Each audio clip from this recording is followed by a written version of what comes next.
सामना कर पाएगा उसका? हाँ, अब होने वाले सर्वनाश से कैसे बचेगा हर कोई? राहुल और रानी नर्मदा में एक अच्छी जिंदगी जी रहे थे। राहुल एक कंपनी में नौकरी करता था। दोनों की जिंदगी खुशियों से भरी हुई थी। 1 साल बाद दोनों की एक प्यारी बेटी हुई। लेकिन कुछ तो अजीब था उस दिन। बेटी के जन्म के समय तेज तूफान चलने लगा। बारिश भी बहुत थी। ठीक रात 1 बजे राखी का जन्म हुआ। यही नाम तो रखा था राहुल ने, क्योंकि बड़ी कोमल थी वो, और साथ ही बड़े भयंकर नज़ारे में हुई थी। राहुल और रानी 2 दिन बाद राखी को लेकर घर आ रहे थे। दोपहर के लगभग 12 बजे थे। रास्ता बिल्कुल सुनसान था। रास्ते में एक छोटा सा जंगल पड़ता था। तभी तेज बारिश होने लगी, बिजली चमकने लगी। तभी राहुल ने देखा गाड़ी के आगे लगभग 60 से 8 साल की बच्ची खड़ी है। उसके खुले बालों ने उसके चेहरे को ढक रखा है। सड़क के बीचों बीच वो खड़ी हुई रो रही है। उसके रोने की आवाज़ चारों तरफ गूंज रही थी। राहुल ने हॉर्न दिया, लेकिन वो साइड में नहीं हुई। आखिरकार राहुल को मजबूर होकर ब्रेक लगानी पड़ी। राहुल गाड़ी से उतरने लगा। तभी रानी बोली, राहुल गाड़ी से मत उतरो, पता नहीं कौन है ये लड़की। अरे रानी, घबराओ मत, छोटी सी बच्ची तो है ये, कोई इसे छोड़ गया होगा। और सुनो, हमारा फर्ज बनता है, कहीं से कुछ हो गया तो हमें इस लड़की को इसके घर पे छोड़ देना चाहिए। राहुल रानी को समझाकर गाड़ी से उतर के उस बच्ची के पास गया। बेटा, कौन हो तुम और जंगल में क्या कर रही हो? तभी जोर से बिजली चमकती है और वो बच्ची राहुल से लिपट जाती है।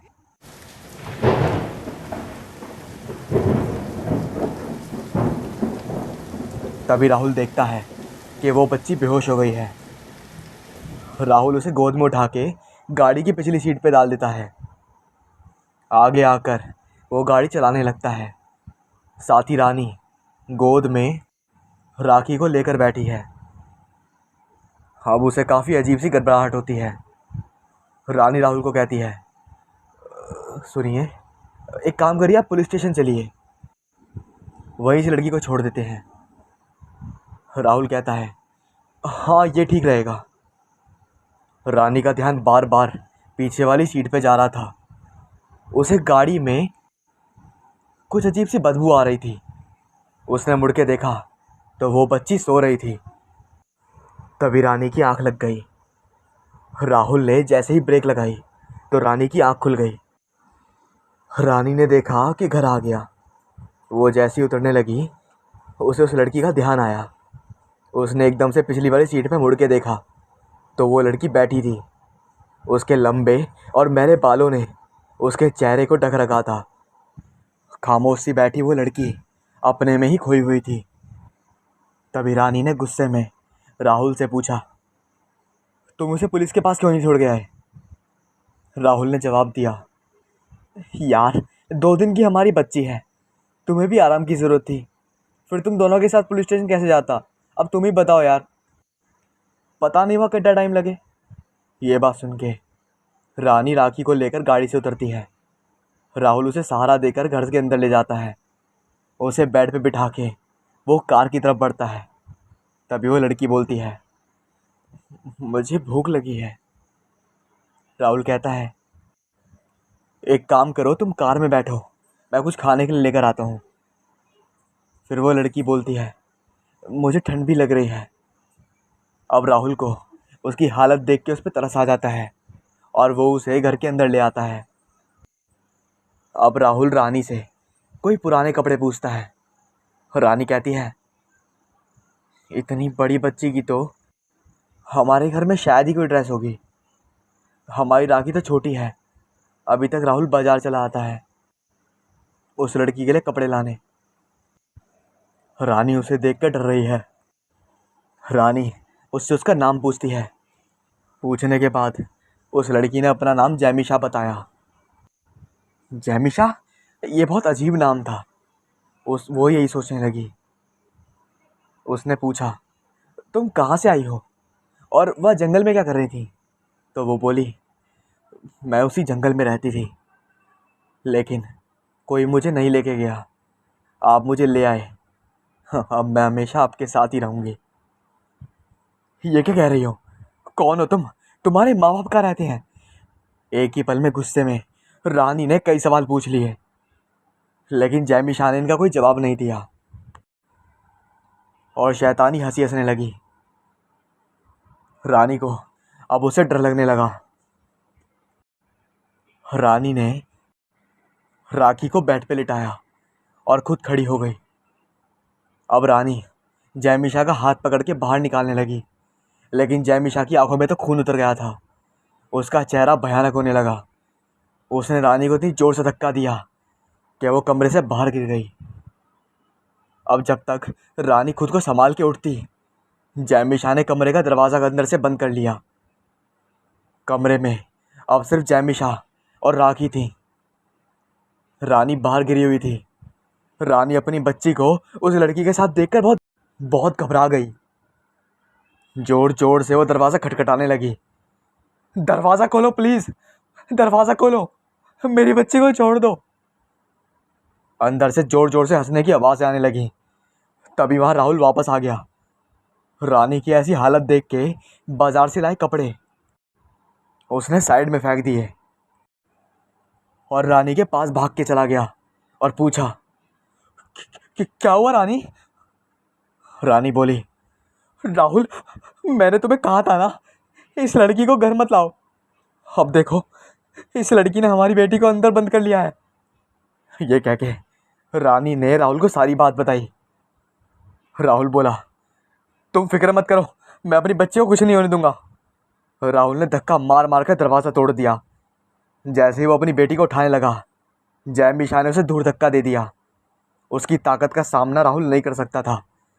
राहुल हाथ जोड़ के बोला, छोड़ दो मेरी बच्ची को। तब वो लड़की जोर जोर से हंसने लगी। क्या क्या और बच्चियों का सोचा तुमने? जैमिशा ने गुस्से में पूछा। उसकी आंखों में आंसू बहने लगा, लेकिन वो खून के आंसू थे। तभी राहुल बोला, किन बच्चियों की बात कर रहे हो तुम? वही जिन्हें जिन्हें तुम्हारी दादाजी ने बेरहमी से गला दबा के मार डाला था, या भूल गए? जैमिशा ने चिल्लाकर पूछा। यार, लेकिन इसमें मेरी क्या गलती थी? राहुल बोला। तभी रानी ने राहुल से गुस्से में पूछा, क्या कह रही है ये लड़की? किन लड़कियों को मारा है तुमने? मुझे सच सच बताओ। तभी राहुल बोला, मैंने किसी को नहीं मारा। ये ये पाप मेरे पिताजी और दादाजी ने किए हैं। फिर मेरी बेटी को किस सजा दे रही हो? राहुल ने जैमिशा से कहा, तुम भी बराबर के पापी हो। तुमने उन्हें कभी नहीं रोका। राहुल बोला, जैमिशा, एक बार मेरी बात तो सुनो, फिर बताना मेरी क्या गलती है। बोलो, मैं तुम्हें मौका देती हूँ। अगर तुम सही साबित नहीं हुए तो मैं तुम्हारी बेटी को ले जाऊंगी, और अगर मैं सही साबित हुआ तो मुझसे वादा करो कि हमेशा के लिए यहाँ से चली जाओगी। जैमिशा थोड़ा सोचकर बोलती है, ठीक है, मैं वादा करती हूँ। तब राहुल बताता है, रानी, जैमिशा, मैं शादी से पहले गांव में रहता था। वहाँ लड़की का पैदा होना अपशगुन माना जाता था। पहले मेरे दादाजी और मेरे पिताजी गांव में कोई भी लड़की पैदा होती तो उनका गला दबा के मार देते। मुझे मेरी माँ ने पाला था, जिसकी वजह से उसने मुझे इस माहौल से दूर रखा और शहर में पढ़ने के लिए भेजा। और जब मैं पढ़ाई पूरी करके जब गांव वापस आया तो मेरी शादी कर दी गई।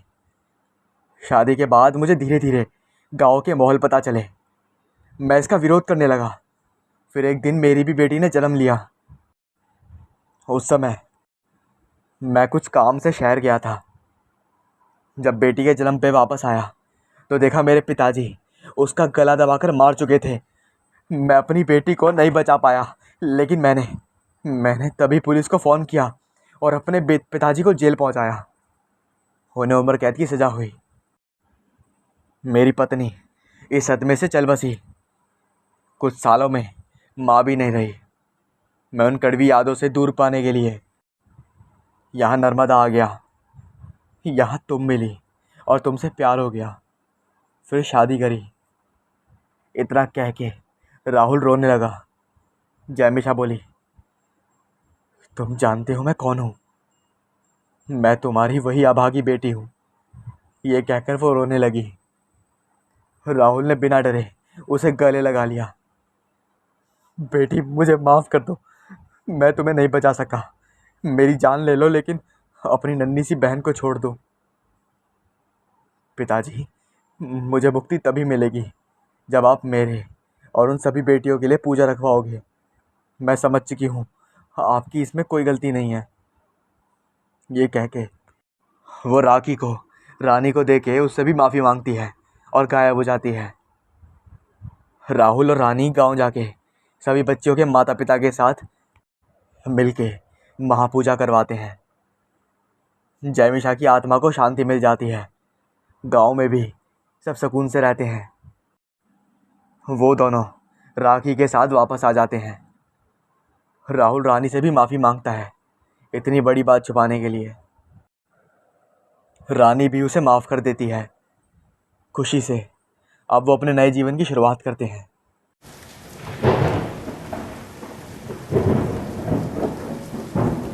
राजीव, आज तुम्हारा कोई बहाना नहीं चलेगा।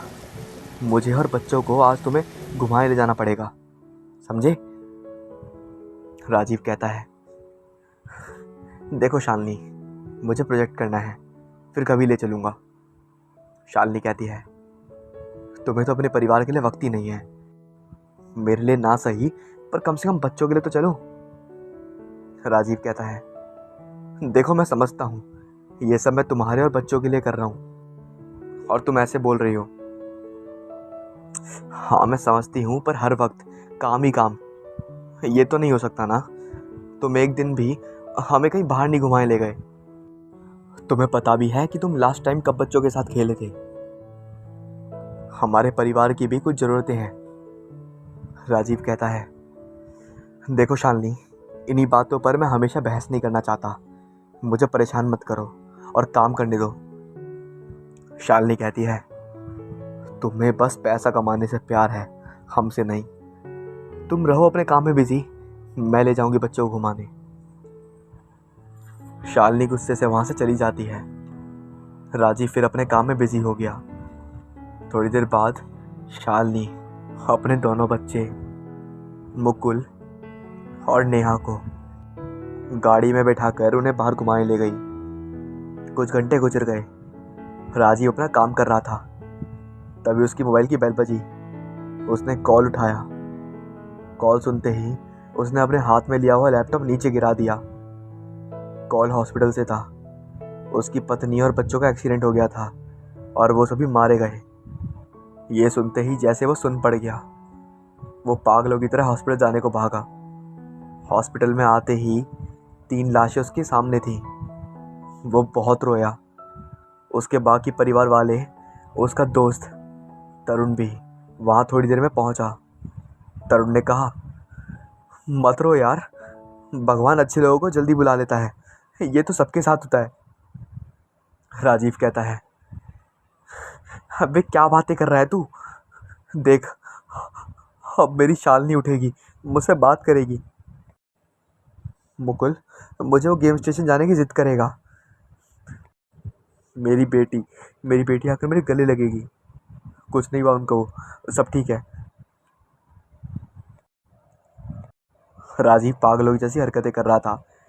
वैसे उसकी व्यथा सिर्फ वही समझ सकता था। तीनों की लाशों को अंतिम संस्कार करने के लिए एम्बुलेंस में रखा गया ताकि उन्हें ले जा सके। तभी राजीव ने एम्बुलेंस के ड्राइवर को नीचे उतार दिया और खुद एम्बुलेंस में तीनों की लाशों को लेकर भाग निकला।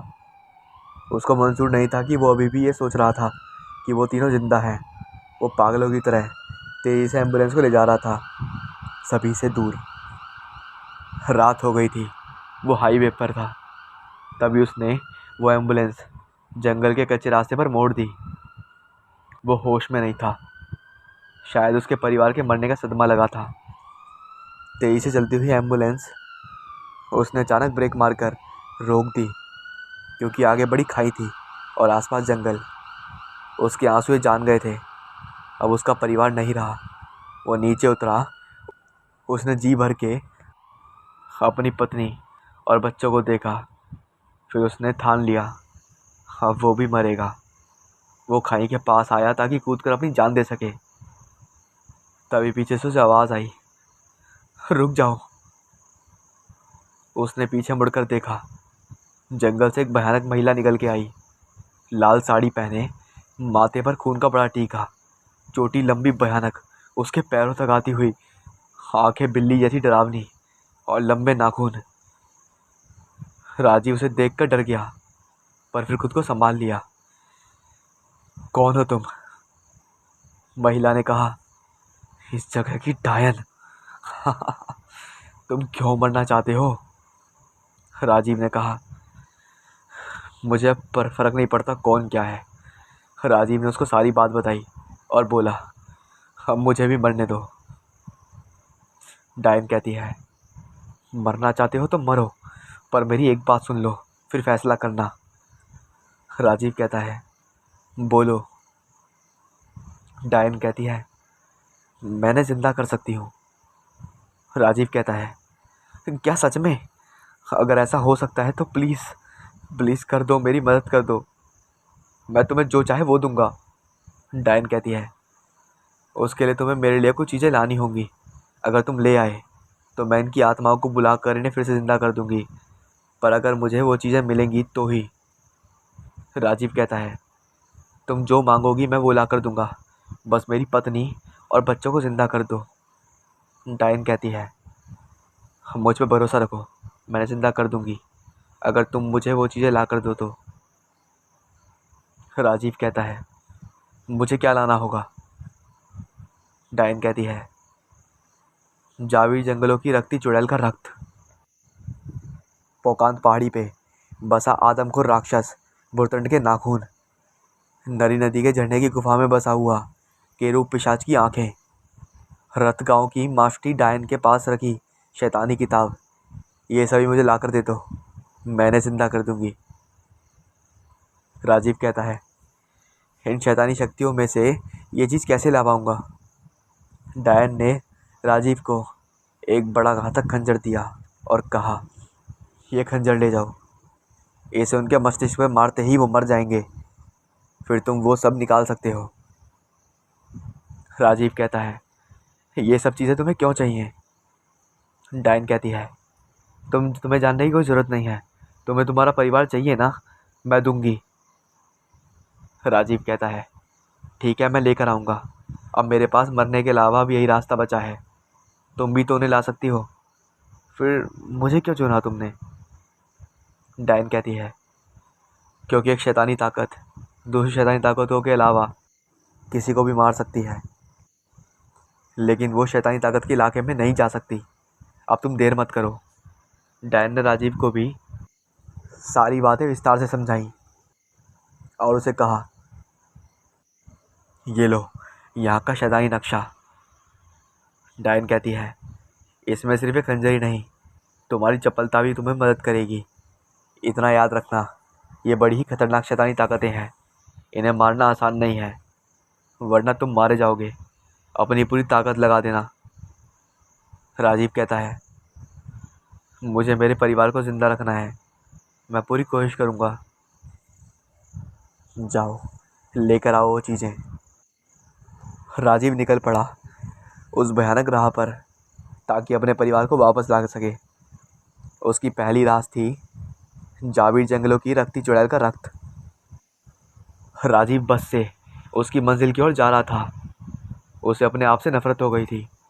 वो सोच रहा था कि कैसा इंसान हूँ मैं, सिर्फ ज़्यादा पैसे कमाने के बारे में ही सोचता रहा, कभी भी परिवार की ज़रूरतों को नहीं समझा, बच्चों तक को वक्त नहीं दे पाया। मेरी ही गलती की वजह से वो मुझसे दूर हो गए, अब उनकी अहमियत मुझे महसूस हो रही है। तभी वो बस उसकी मंजिल पर आकर रुक गई। वो नीचे उतरा। आसपास जंगली इलाका था और कुछ दूरी पर एक गांव नजर आ रहा था। उस बस स्टैंड के पास सिर्फ एक चाय की टपरी उसे नजर आई। वो सिर्फ अकेला वहां उतरा था।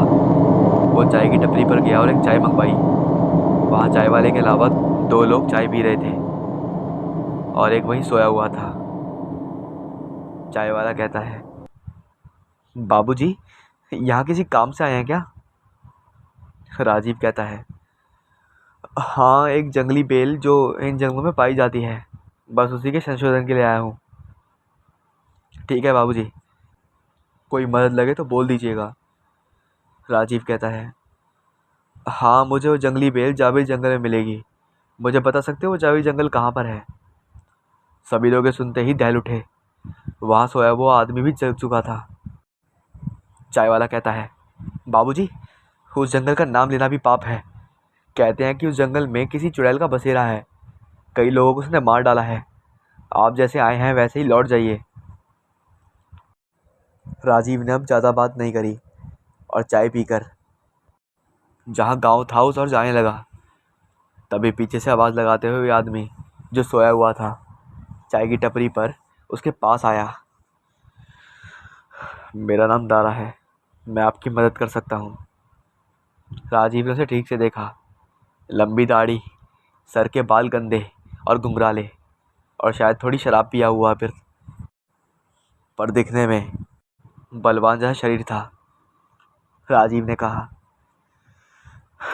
वो जंगल कहाँ है, मुझे बताओगे? दारा कहता है, हाँ, पर पैसे लगेंगे। राजीव कहता है, जितने चाहिए उतने दूंगा, मुझे वहाँ ले चलो। दारा कहता है, आज नहीं, आज अमावस्या है, आज वो जंगल ज़्यादा भयानक होगा। राजीव कहता है, कुछ भी हो पर मुझे वहाँ ले चलो। नहीं, हम कल सुबह चलेंगे, अभी शाम भी होने वाली है, आप मेरे घर चलिए। दारा राजीव को अपने घर ले गया। वहाँ उसने खाना बनवाया जो बड़ा स्वादिष्ट था। राजीव ने देखा कि दीवार पर कुछ तस्वीर लगी थी।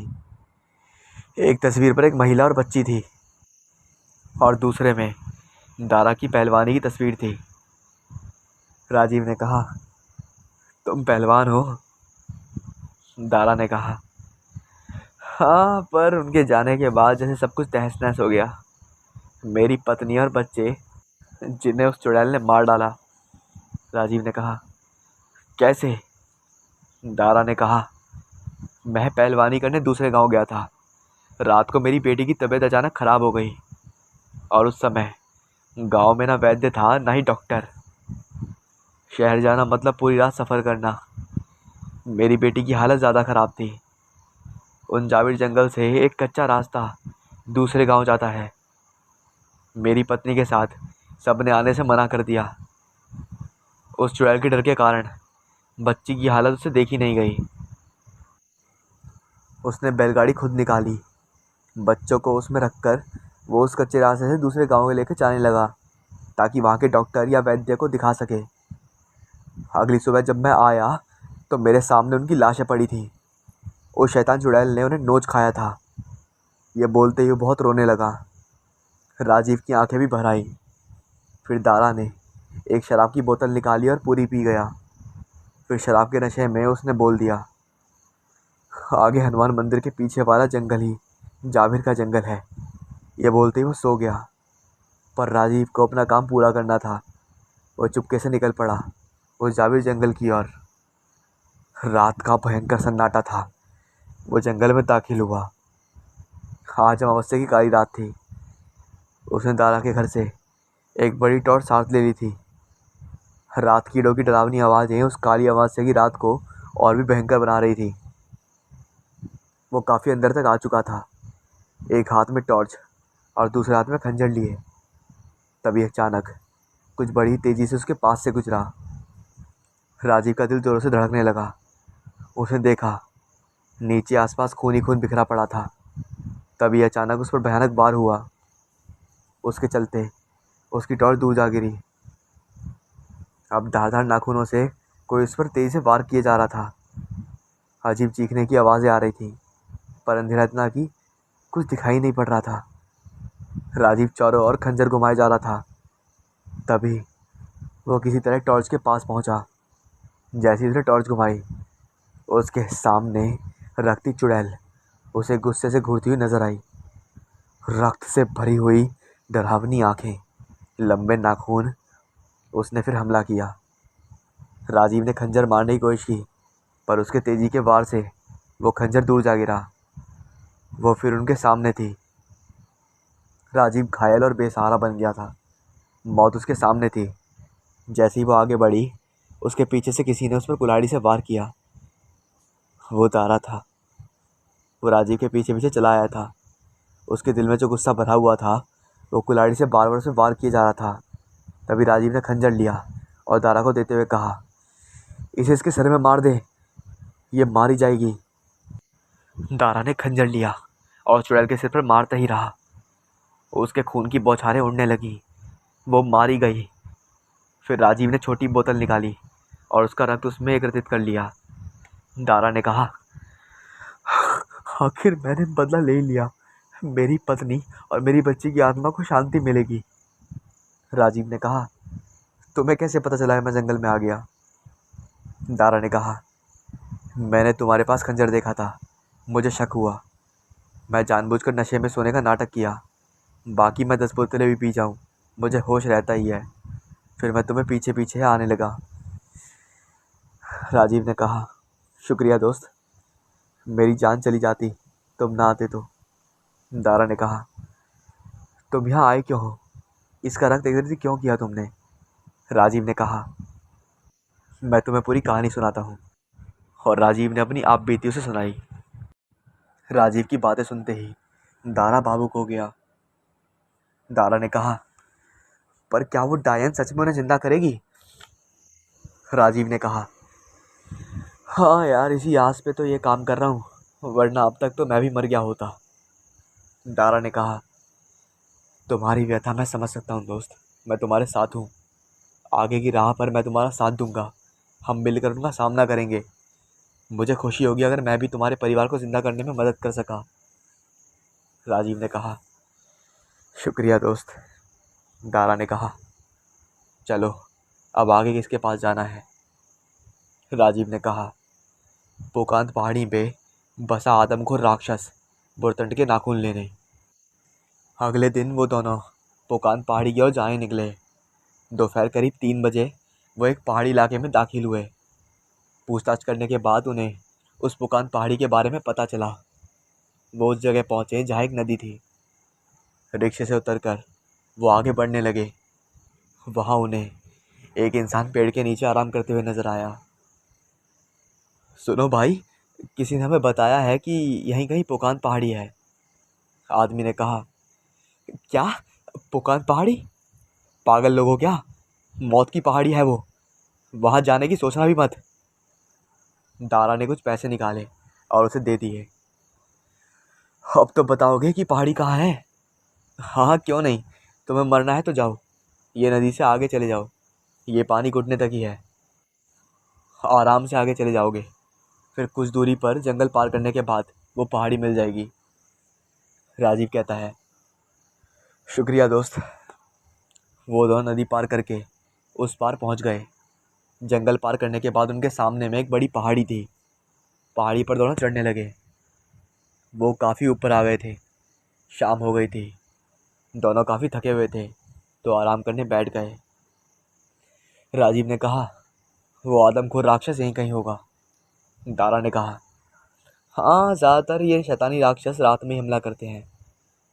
राजीव ने कहा, हमें सावधान रहना होगा, वो कभी भी हमला कर सकता है। दारा ने कहा, हाँ सही कहा।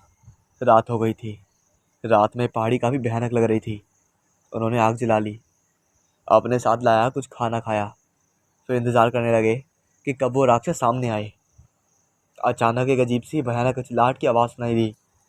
वो दोनों सावधान हो गए। राजीव ने खंजर और दारा ने कुल्हाड़ी हाथ में ले ली। धीरे धीरे वो अजीब भयानक चीख पास आ रही थी। दोनों की धड़कनें बढ़ गई थीं। तभी उनके सामने अचानक वो आदमखोर राक्षस बुड़तंड आ पहुंचा। उसके मुंह में सियार का कटा हुआ सर था। शायद उसे अभी अभी उस सियार को खाया था। कांटों जैसा प्रचंड शरीर, माथे पर सींग, मुंह में बड़े तो भयानक नुकीले दांत, चमकीले नुकीले नाखून और मांस खाने के लिए हमेशा बेताब।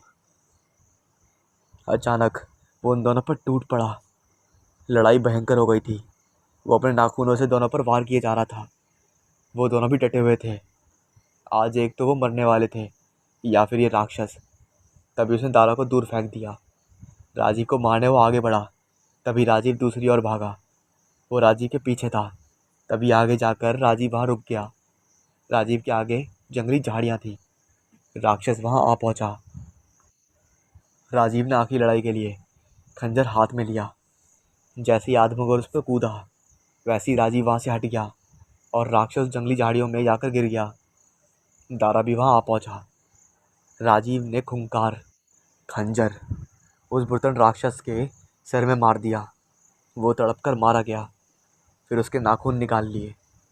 दोनों बच गए, पर अब उनको केरूब पिशाच से भिड़ना था। अगले दिन वो नरी नदी के पास पहुँचे। बहुत सारी खोज करने के बाद आखिरकार उन्हें जंगल में उसका झरना नजर आया। वो वहाँ पर गए। उन्होंने देखा उस झरने के पीछे गुफा है। दारा ने कहा, पता नहीं अब इसके अंदर कौन सा भयानक पिशाच हमें मिलने वाला है। राजीव ने कहा, राक्षस को जैसे मार दी वैसे ही इसे भी मार ही देंगे।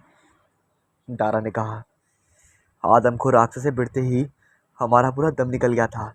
अब ये क्या चीज़ है वो भी देख ही लेते हैं। चलो चलते हैं अंदर। हाँ चलो। वो दोनों उस गुफा के अंदर जाने लगे। गुफा अंधेरे से भरी पड़ी थी। टॉर्च के सहारे वो उस पिशाच को खोज रहे थे। काफ़ी वक्त बीत चुका था, पर अब तक कोई नामो निशान अभी तक नहीं मिला था, या किसी प्रकार की कोई आवाज़ भी सुनाई नहीं दे रही थी। अजीब भयानक सन्नाटा था। तभी उन्हें उस गुफा में एक बड़ा कमरा दिखा, जो पूरी मकड़ी के जालों से भरा हुआ था। मकड़ी के जालों को दूर करते हुए उन्हें एक बड़ी मूर्ति दिखी, जिसके दो सींग, भयानक पंख, चमकीली आंखें, मुंह से आग उगल रही थी। दारा ने कहा, इस मूर्ति को मारना है क्या? या तो सिर्फ यही है। राजीव आगे बढ़कर उस मूर्ति का मुआवना करने लगा। नीचे उस मूर्ति के पास सफ़ेद पत्थर दिखाई दिया। उसने जैसे ही उस पत्थर को उठाया, वैसी उस मूर्ति में जान आने लगी और एक भयानक पिशाच उनके सामने था। अपने भयंकर पंखों के सहारे वो उड़ने लगा। उसके मुंह से आग निकल रही थी। उसके सींग और बड़े हो गए थे। गुस्से से उसकी आंखें भड़क उठी थीं। उसने अचानक उड़ते हुए उन दोनों पर हमला किया। दोनों को उठाकर उन गुफाओं के दीवारों पर दे मारा। वो राजीव को मारने आगे बढ़ा। तभी दारा ने खुद को संभाला और उसके पीछे आकर खड़ा हो गया। उसने उस पिशाच को जोरों से जकड़ लिया, फिर चिल्लाया, बजरंग बली की जय। फिर दे मारा अपनी पहलवानी दाव धोबी पछाड़। पिशाच जोरों से जाकर दीवार से टकराया और नीचे गिर पड़ा। पिशाच फिर उठा और खड़ा हुआ। उसने तेजी से उठकर आकर दारा को दबोच लिया। दारा उसकी गिरफ्त में था। तभी पिशाच अपने मुंह से आग दारा पर छोड़ने ही वाला था कि इतने में राजीव ने वो सफ़ेद पत्थर उसी स्थान पर रख दिया। पिशाच फिर से मूर्ति में बन गया। दारा ने कहा, बच गया, वरना ये मेरा भुट्टा बना देता। राजीव ने कहा, समझ गया मैं, ये पत्थर हटाने पर यह अस्तित्व में आ जाएगा। सुनो दारा, जब मैं इशारा करूं तब पत्थर हटा देना। राजीव ने कहा, मैं जा रहा हूं आगे। राजीव पिशाच के पीछे जाकर खड़ा हो गया। उसने इशारा किया। तभी दारा ने वो पत्थर हटा दिया। वैसे ही पिशाच फिर से जिंदा हो गया। पर तभी पीछे से राजीव ने खंजर उसके सीने में घोंप दिया। पिशाच मारा गया। फिर उसकी आंखें उन्होंने निकाल ली। दारा ने कहा, आखिरकार ये भी मारा गया। अच्छा हुआ मैंने पहलवानी सीख ली थी। राजीव ने कहा, सही कहा, नहीं तो खेल ख़त्म था। चलो अब आखिरी बाजी हमें लड़नी है।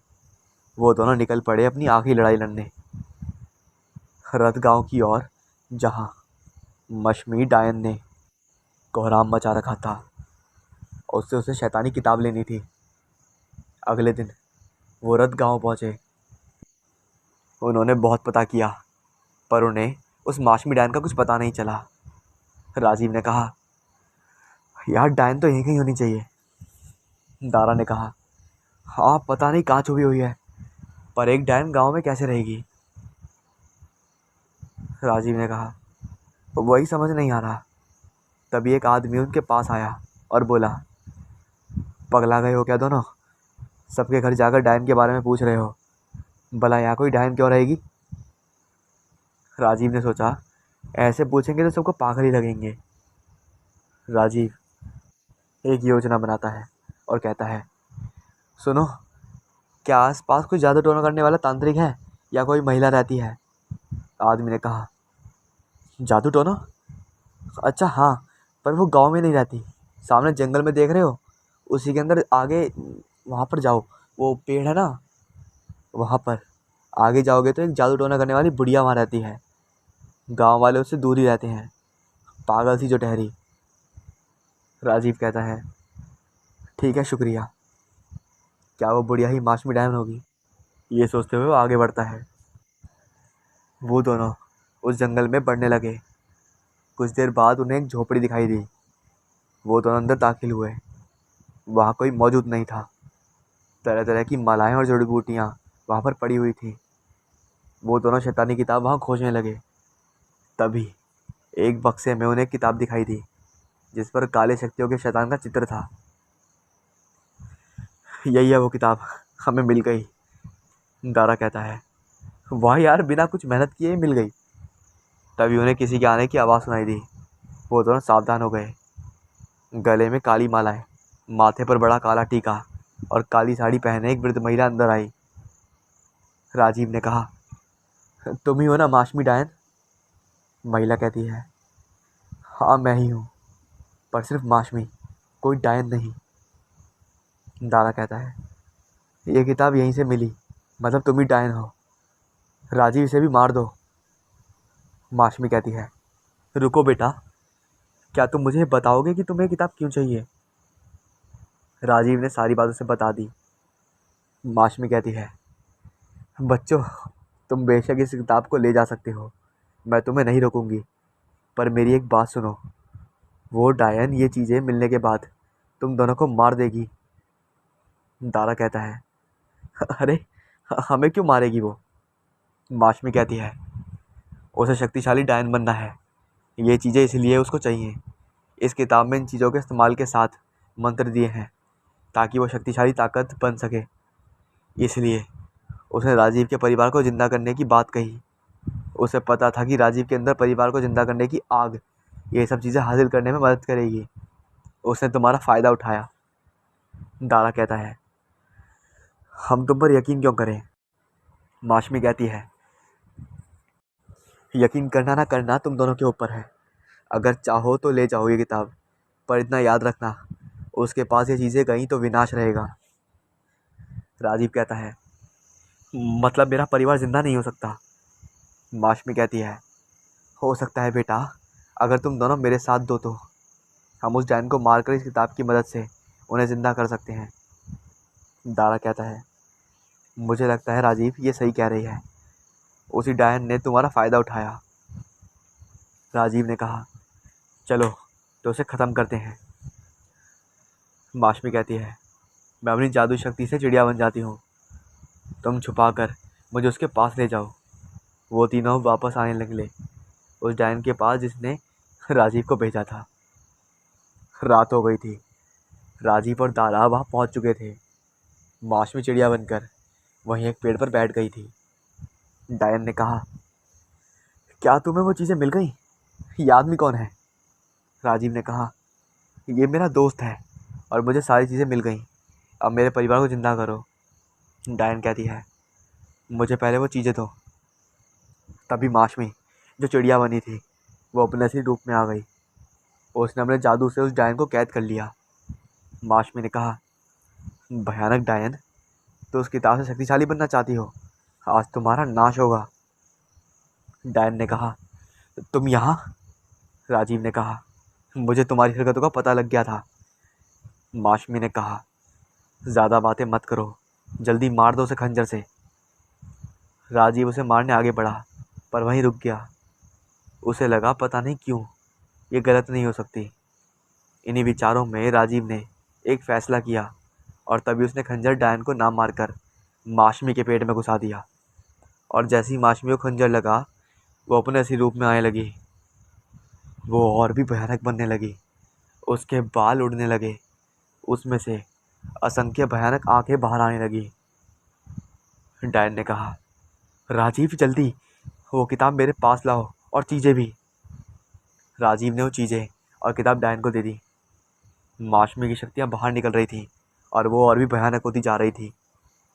राजीव और दारा माशमी को जकड़ चुके थे ताकि उसे रोक सकें। डायन ने मंत्र पढ़ने शुरू किए। तभी माशमी ने राजीव और दारा को दूर फेंका। वो डायन के पास आने लगी उसे मारने। उसके बालों ने डायन को जकड़ रखा पर डायन ने मंत्र पूरे किए। फिर उन मंत्रों से अपनी शक्तियों से जला दिया। माशमी बुरी तरह जल चुकी थी। चीज़ें जलते ही माशमी बुरी तरह जलकर राख हो गई। राजीव और दारा उस डायन के पास आए।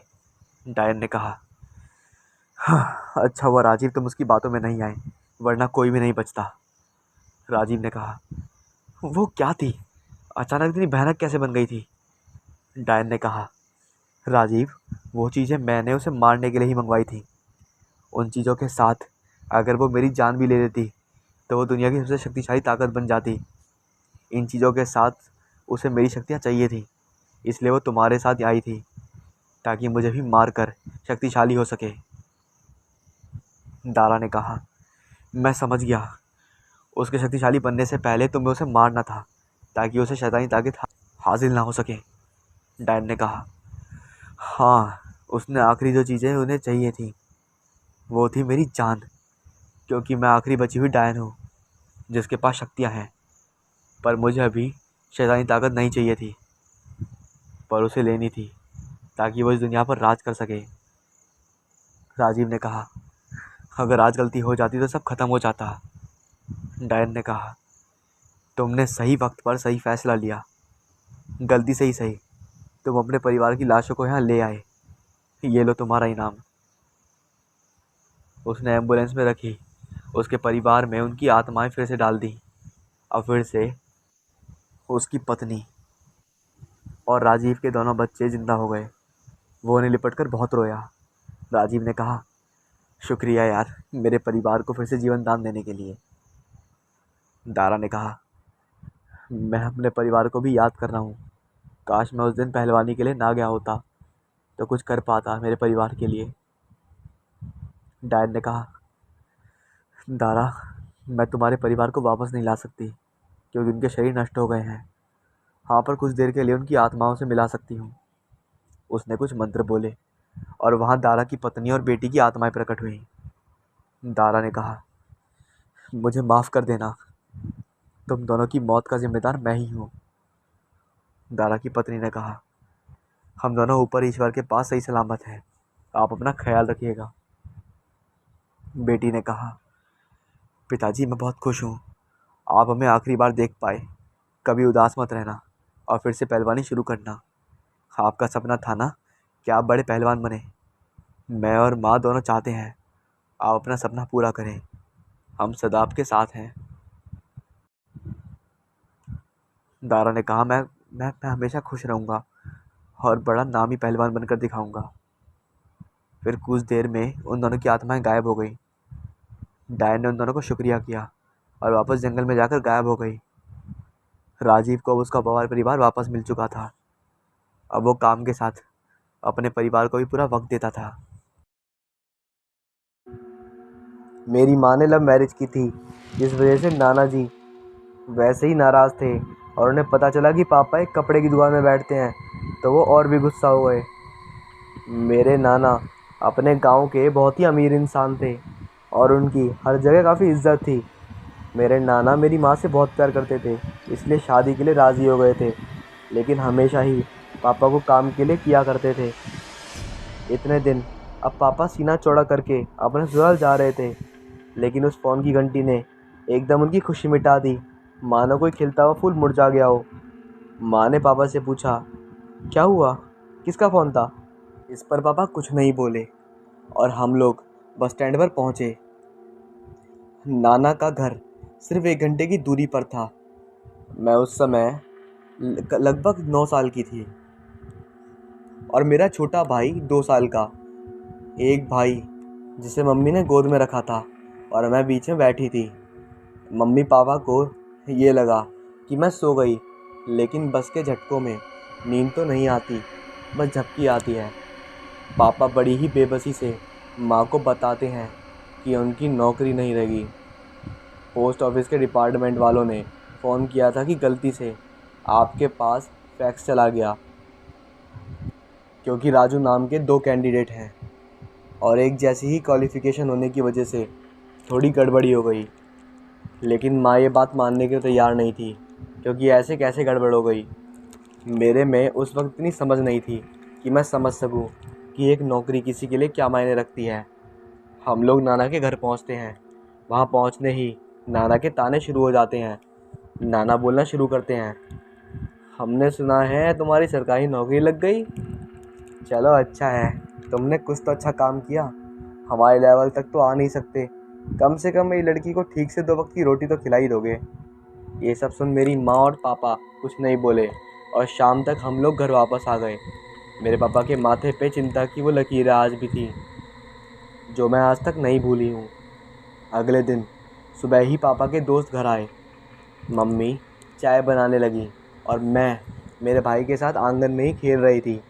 पापा के दोस्त ने उन्हें बताया कि मुझे तुम्हारी नौकरी के बारे में पता चला, लेकिन क्या तुम जानते हो ये सब किसने कराया? मेरे पापा को लगा था कि कोई पैसे देकर करवाया होगा किसी ने, तो उन्होंने साधारण स्वर में बोला, कोई भी कराए, मेरी तो किस्मत ही ख़राब है। उनके दोस्त बोले, अरे भाई, ये सब तेरे ससुर का किया धरा है, वो तुझे चैन से जीने नहीं देंगे। तुझे वो राहुल ही तो याद है जिसे भाभी जी की शादी होने वाली थी, लेकिन जब तेरे ससुर को तेरे बारे में पता चला तो अपनी बेटी की ज़िद से उनको तुझसे शादी करानी पड़ी। ऐसा नहीं है कि तुझसे शादी के कुछ दिन बाद तेरे ससुर का गुस्सा तेरे लिए कम हो गया हो, वो आज भी तुझसे उतनी ही नफरत करते हैं। तेरे ससुर ने मोहिनी भाभी को तुझसे दूर करने की हर कोशिश की, लेकिन लोगों को दूर करा नहीं पाए। मैं भी जानता हूँ कि तुम्हारे ससुर तुम्हें बहुत जलील करते हैं और इसीलिए इस बार उन्होंने हमने शादी के बाद भले ही परेशानी झेली, लेकिन आपसे तो मदद नहीं मांगी ना, तो फिर आपने हमारे साथ ऐसा क्यों किया? आप हमारी मदद ना कर सके तो हमारे साथ बुरा तो मत कीजिए। ये कहते ही मेरी माँ बहुत रोई। नानी ने उन्हें बहुत समझाया कि आराम से बैठ के बात कर ले, लेकिन मेरी माँ का गुस्सा उस दिन 7वें आसमान पे था। वो किसी की सुन नहीं रही थी, उनकी आंखों से आंसू रुक नहीं रहे थे। नाना ने मेरी माँ से कहा, देख बेटी, मैं तेरा भला चाहता हूँ, वो लड़का तेरे लायक नहीं है। तू आज भी उसे छोड़ के बच्चों के साथ आ जा। मैं आज भी तुझे अच्छे से रख सकता हूँ। तेरी शादी राहुल से करा दूँगा। वो बहुत अच्छा लड़का है और आज भी तुझे पसंद करता है। उसे तेरे दोनों बच्चों से कोई परेशानी नहीं है और वो आज भी हमारी बराबरी का लड़का है। ये सुनकर मेरी माँ को और भी गुस्सा आने लगा कि उनके पापा के मन में इतना जहर है और राहुल के बारे में ये सब सोचते हैं, जबकि राहुल सिर्फ नाना की दौलत से प्यार करता था। बस इतना सुनते ही मेरी माँ 1 मिनट भी वहाँ नहीं रुकी और वहाँ से घर चली आई। जब हम घर पहुँचे तो देखा अंदर से दरवाज़ा बंद है और आशीष के रोने की आवाज़ आ रही है। मम्मी ने पापा को बहुत आवाज़ लगाई, लेकिन पापा ने दरवाज़ा नहीं खोला। जब मम्मी को कुछ अनहोनी का शक हुआ तो पड़ोस से एक अंकल को बुला के ले आई और दरवाज़ा तुड़वाया तो देखा बरामदे में पापा पंखे से लटके हुए हैं और आशु नीचे बैठा रो रहा था। इतने में ही आसपास के और भी लोग आ गए। जल्दी जल्दी पापा को नीचे उतारा गया और आसपास के सारे लोग अस्पताल लेकर गए पापा को। मुझे मेरी माँ ने आशीष के साथ घर पे रहने को बोला। थोड़ी देर अस्पताल से एम्बुलेंस में पापा सफ़ेद चादर में लिपटे हुए आए और मेरी माँ बहुत बुरी तरह रो रही थी। साथ ही साथ पीछे से पुलिस वाले और उनकी गाड़ियाँ आई और उन्होंने घर की छानबीन की तो उन्हें एक कागज़ का टुकड़ा मिला जिस पर पापा के हस्ताक्षर थे और उसमें पापा ने लिखा था कि मोहिनी, मुझे माफ़ कर देना। तुम दोनों बच्चों को किसी अनाथालय में लेकर राहुल से शादी कर देना। मैं ज़िंदगी से हार चुका हूँ। मुझे लगा था शादी के बाद सब ठीक हो जाएगा। लेकिन हालात बिगड़ते चले गए। मैंने सोचा था कि एक खुशहाली ज़िंदगी तुम्हें दूंगा, लेकिन मैं हार गया। मैं जानता हूँ तुम अपने पापा से बहुत प्यार करती हो और तुम दोनों के प्यार के बीच में मैं आ गया। लेकिन अब और नहीं, तुम खुश रहो। पुलिस वाले अंतिम संस्कार करा। मम्मी को पुलिस स्टेशन लाने को बोलते हैं, लेकिन मम्मी कोई केस दर्ज नहीं करती क्योंकि वो जानती थी उनके पापा को कोई कुछ बिगाड़ नहीं सकता। पापा की मौत के 1 हफ्ते बाद नाना जी पहली बार हमसे मिलने आए, वो भी सिर्फ माँ को इस बात के लिए राज़ी करने के लिए कि वो राहुल से शादी कर ले। लेकिन मम्मी ने उनको खरी खोटी सुना दी और सब लोगों की भीड़ इकट्ठा होने लगी।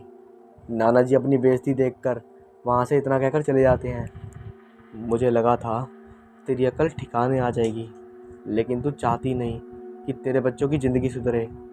तेरा मन हो तो घर आ जाना। राहुल तुझे और तेरे बच्चों को अपनाने को आज भी तैयार है। मम्मी रात दिन बस रोते रहती थी। आस पड़ोस के लोग आते और मम्मी को समझा बुझा के जाते कि राहुल से शादी कर ले।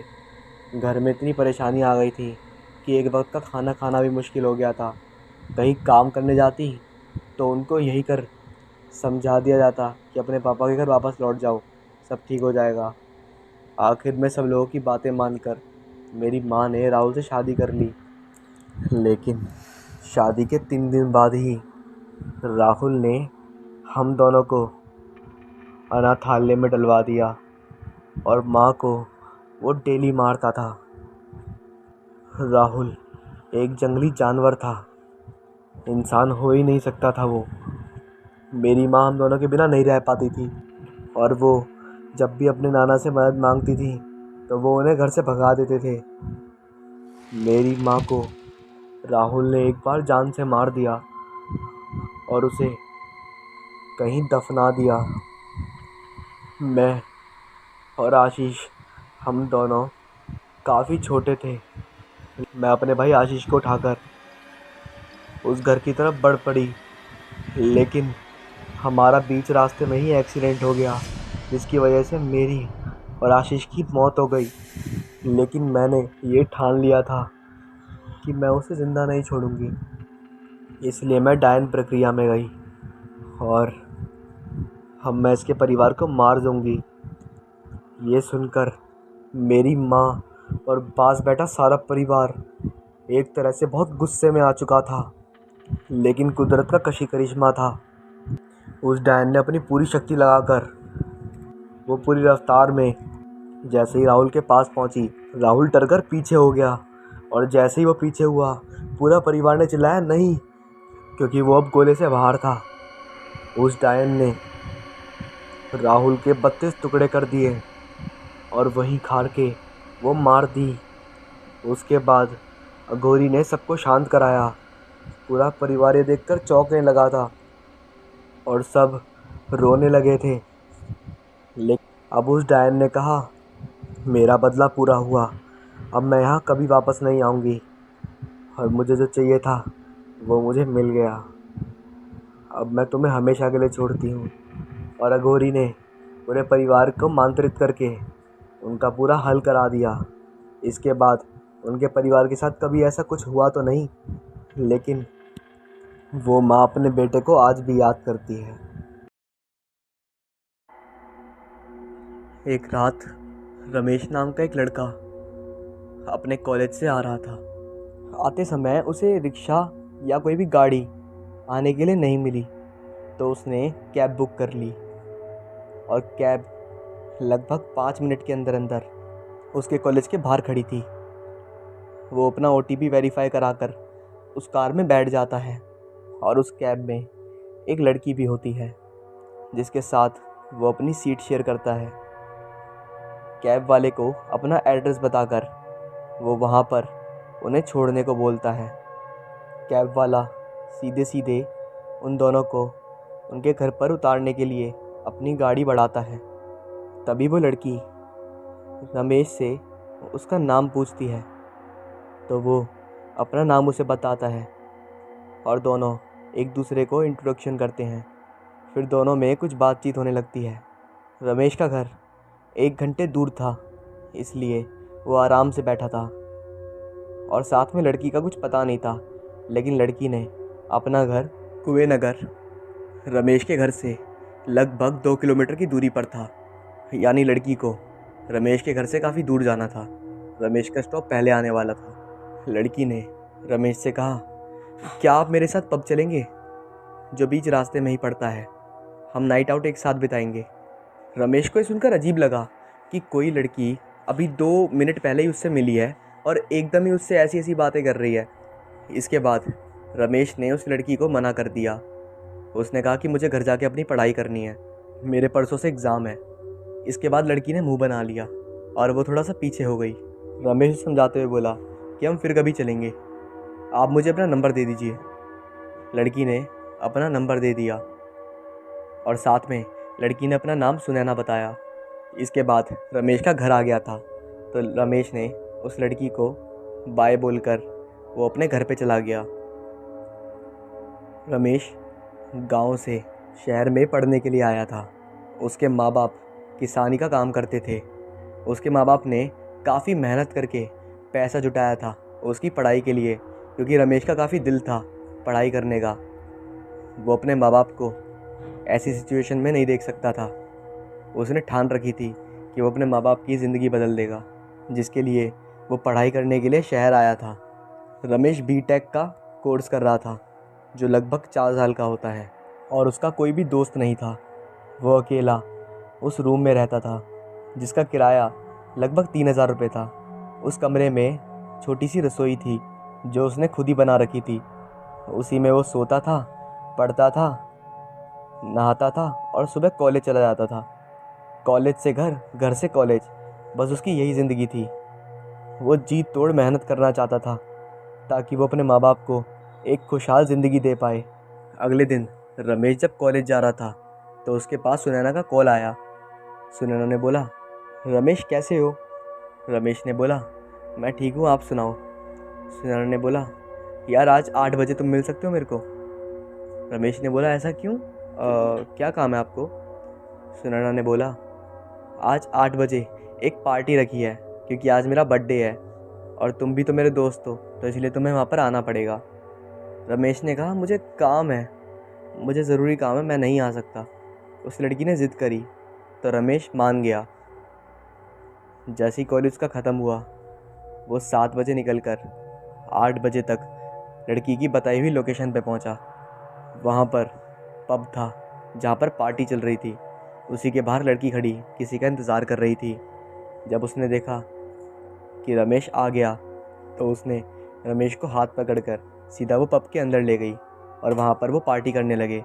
सुनैना की कोई भी दोस्त वहाँ नहीं आया था, सिवाय 2 लड़कियों के, जिनका नाम रश्मि और निधि था। वो सुनैना की बेस्ट फ्रेंड थी, ऐसा सुनैना ने बताया था। उन दोनों ने रमेश को खूब ड्रिंक पिलाई और साथ में उन्होंने खुद भी पी थी। रमेश ने पार्टी की तरह सब कुछ एंजॉय करा, लेकिन उसे कुछ अजीब भी लग रहा था, जैसे कि उसके साथ कुछ गलत होने वाला है। उसके बाद सुनैना रमेश को लेकर पब के एक कमरे में चली गई और वहाँ पर उन दोनों ने रमेश को और ड्रिंक पिलाई, जिसके बाद रमेश पूरी तरह अपने होश खो चुका था। और अगली सुबह उस पब में ही रमेश के सामने पुलिस वाले खड़े थे और साथ में सुनैना और उसकी तीनों फ्रेंडें रो रही थी। रमेश को अभी भी कुछ समझ में नहीं आ रहा था कि हो क्या रहा है।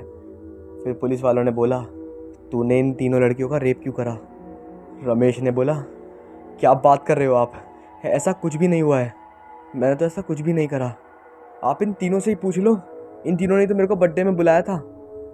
तीनों ने रोते हुए कहा कि रमेश ने हम तीनों के साथ ज़बरदस्ती करी और नशे में इसने हम तीनों का, और फिर रोने लगी। इसके बाद पुलिस वाले रमेश को पकड़कर जेल में ले गए और उसे रिमांड पे रखा। रमेश को अभी भी समझ में नहीं आ रहा था कि उसके साथ ये हो क्या रहा है और वो ऐसा क्यों करना चाहती हैं। फिर वो तीनों लड़कियां, उनमें से सुनैना, जेल में रमेश से मिलने गई और उससे बोली, अगर तू चाहता है कि तेरा केस मैं वापस ले लूँ तो तुझे मुझे 10 लाख रुपए देने होंगे, और हाँ, जल्दी से इंतज़ाम कराना होगा। रमेश को ये बात सुन के दिल की धड़कनें रुकने का एहसास हुआ। उसे ऐसा लगा जैसे उसके पैरों तले ज़मीन खिसक गई हो। वो बेचारा गांव का लड़का कहाँ से इतना पैसा जुटा पाता। वो चाहता तो भी वहाँ से नहीं निकल सकता था, और अगर उसके माँ बाप को पता लगा कि वो एक कहाँ फंस गया तो ना जाने उसके माँ बाप क्या करेंगे। उसने उस लड़की के सामने हाथ जोड़े, विनती करी कि उसे छोड़ दिया जाए, लेकिन वो बेशरम औरत इस बात के लिए नहीं मानी। उस लड़की ने कहा, अगर तू चाहता है कि तेरे को बेल दिला दूँ या मैं अपना केस वापस ले लूँ तो तुझे मेरे को 10 लाख रुपए का इंतज़ाम करवाना होगा। इसके बाद सुनैना चली गई। वहाँ पर एक कांस्टेबल थे। उनसे रमेश ने यही बोला कि ये लड़की मेरे को फिरौती के लिए फंसा रही है, आप प्लीज़ मेरी बात मानिए। उसके बाद कांस्टेबल ने रमेश की बात पर विश्वास नहीं करा, और अगर वो कर भी लेता तो क्या ही हो जाता। इसके बाद रमेश ने बहुत हाथ पैर मारे, बहुत लोगों से बात करी, लेकिन किसी ने भी उसकी हेल्प करने के लिए तैयार नहीं हुए। उसके कॉलेज के प्रोफेसर भी उसकी एग्ज़ाम डेट को रद्द कर चुके थे, और उसे इस केस के बाद एग्ज़ाम से सस्पेंड कर दिया गया था। उसकी 4 साल की पढ़ाई मारी जा चुकी थी। रमेश अंदर से पूरा टूट चुका था। उस पे अब उस अपराध का नाम था जो उसने कभी करा ही नहीं। धीरे धीरे रमेश ने अपने गांव में बात करने की कोशिश करी और पैसे की व्यवस्था कराने की कोशिश करी, लेकिन पूरे हाथ पैर मारने के बाद भी उन पैसों की व्यवस्था नहीं हुई। और रमेश के घर की सारी दौलत बेचने के बाद भी 1 लाख रुपए भी नहीं बनेंगे। यहाँ तो 5 लाख रुपए की ज़रूरत थी, और उसके पिता भी और माँ भी किसी और के खेतों में किसानी किया करते थे। वो बेचारे ये सोच के बैठे थे कि उनका बेटा शहर में पढ़ने के लिए गया है, लेकिन वो क्या जानते थे कि उनका बेटा अब किस हालत में है। रमेश ने दुनिया से हार कर, यहाँ तक कि खुद से हारने के बाद, उसने अंत में मौत चुनी और अपने खून से पूरी दीवार पर साफ साफ लिख दिया कि मैं रेपिस्ट नहीं हूँ, मुझे फंसाया गया है। मेरे माँ बाप गांव में मेरे लिए बैठे हैं, उनका ध्यान रखना, मैं जा रहा हूँ। उसने जेल में फांसी लगाकर आत्महत्या कर ली। जब सारे पुलिस वाले वहाँ पर पहुँचे तो उन्होंने रमेश की डेड बॉडी उतारी और उसे हॉस्पिटल पहुँचा दिया, लेकिन हॉस्पिटल में पोस्टमार्टम करने के बाद भी कुछ नहीं मिला, और उसके बाद रमेश को शमशान में दफना दिया गया। उसके माँ बाप को भी इस बात में सूचना दे दी गई। उसके माँ बाप ये सदमा सहन नहीं कर पाए और उनकी भी जान चली गई। और कर भी कैसे पाते। गांव में कोई किसी को नेचर से या कोई किसी के काम से जज नहीं करता। गांव में जज करते हैं तो सिर्फ लोग क्या कहते हैं इससे। एक लड़की की घिनौनी हरकत के बाद एक पूरा परिवार तहस नहस हो गया था। वो लड़की अपने पैसों के लिए उसने एक हंसता खेलता परिवार उजाड़ दिया था, और ये बात अब पुलिस भी समझ गई थी, लेकिन अब वो भी क्या करते। केस तो लड़की का है। इसके बाद रमेश की बहन गीता, जो उसकी चचेरी बहन थी और जो एक वकील भी थी, उसे जब इस चीज़ के बारे में पता लगा तो उसने रमेश का केस दोबारा ओपन करवाया और पूरी जांच पड़ताल करी। एक सुबह सोनिया अपने कमरे से बाहर आई थी और बाथरूम में नहाने के लिए जा रही थी।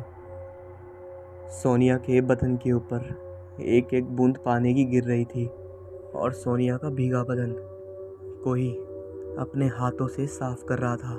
सोनिया ने जब ये महसूस करा तो उसने पीछे मुड़कर देखा, लेकिन वहाँ कोई नहीं था। फिर सोनिया को धीरे धीरे एहसास हुआ उसके सीने को कोई ज़ोर से दबा रहा है। सोनिया इस बात को देखकर मचल गई। फिर किसी अदृश्य शक्ति ने सोनिया को उठाकर शीशे में दे मारा और उसके जिस्म को नोचने लगा। सोनिया ने बेहद दर्द महसूस करा और वो समझ नहीं पा रही थी कि उसके साथ क्या हो रहा है। सोनिया की चीखें पूरे रूम में गूंज रही थी, लेकिन उसे देखने वाला कोई नहीं था। सोनिया आधे घंटे तक चीखते रही। फिर बाथरूम का गेट खुला और सोनिया की लाश ज़मीन पर पड़ी हुई पाई, जिसकी गर्दन कटी हुई थी, जो पूरी तरह निर्वस्त्र थी और जिसके जगह जगह पर नोचने के निशान थे, जहाँ से खून बह रहा था। और शीशे पर लिखा हुआ था, मैं वापस आ गया। पुलिस को जब ये पता लगा तो उन्होंने इस पर चेकिंग करी। तब उन्हें वहाँ पर सोनिया की लाश मिली और वो लिखा हुआ मिला, लेकिन उन्हें कोई भी सबूत नहीं मिला कि ये किसने करा है। उसके बाद उन्हें ऐसे ही उसकी दोनों फ्रेंडों की भी लाश मिली जो बिल्कुल निर्वस्त्र थी और उन पे भी नोचने के निशान थे, और साथ ही सेम तरीके से उनका भी गला काट दिया गया था और उनके शीशों पर भी यही लिखा हुआ था, मैं वापस आ गया हूँ। इसके बाद सारा केस बंद हो गया और उस मुद्दे को यहीं दबा दिया गया और उसके बाद कोई कांड नहीं हुआ।